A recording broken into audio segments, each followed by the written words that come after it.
विवाह पंचमी का त्योहार हर साल मार्गशीर्ष माह शुक्ल पक्ष की पंचमी तिथि को मनाया जाता है। यह पर्व मुख्य रूप से उत्तर भारत में बड़े ही हर्षोल्लास के साथ मनाया जाता है। ऐसी मान्यता है कि भगवान राम ने इसी दिन शिव धनुष तोड़कर राजा जनक की पुत्री सीता को अपनी अर्धांगिनी बनाया था। इस दिन मंदिरों में विशेष पूजा पाठ किए जाते हैं। इस साल विवाह पंचमी का महापर्व 6 दिसंबर को मनाया जाएगा। आइए आपको विवाह पंचमी की पौराणिक कथा के बारे में बताते हैं। श्री रामचरितमानस के अनुसार त्रेता युग में महाराज जनक ने अपनी पुत्री सीता के लिए उपयुक्त वर की तलाश हेतु स्वयंवर रचाया था। सीता के स्वयंवर में आए सभी राजा महाराजा जब भगवान शिव का धनुष नहीं उठा सके, तब ऋषि विश्वामित्र ने प्रभु श्री राम को आज्ञा देते हुए कहा, हे राम, उठो, शिव जी का धनुष तोड़ो और जनक का संताप मिटाओ। गुरु विश्वामित्र के वचन सुनकर श्री राम तत्पर उठे और धनुष पर प्रत्यंचा चढ़ाने के लिए आगे बढ़े। यह दृश्य देखकर सीता के मन में उल्लास छा गया। प्रभु की ओर देखकर सीता जी ने मन ही मन निश्चय किया कि यह शरीर इन्हीं का होकर रहेगा या तो रहेगा ही नहीं। माता सीता के मन की बात प्रभु श्री राम जान गए और उन्होंने देखते ही देखते भगवान शिव का महान धनुष उठाया।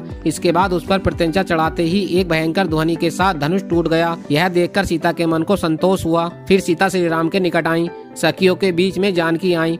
तब एक सखी ने सीता से जयमाला पहनाने को कहा। उस समय उनके हाथ ऐसे सुशोभित हो रहे थे मानो डंडियों सहित 2 कमल चंद्रमा को देखते हुए जयमाला दे रहे हों। तब सीता जी ने श्री राम के गले में जयमाला पहना दी। यह दृश्य देखकर देवता फूल बरसाने लगे, नगर और आकाश में बाजे बजने लगे।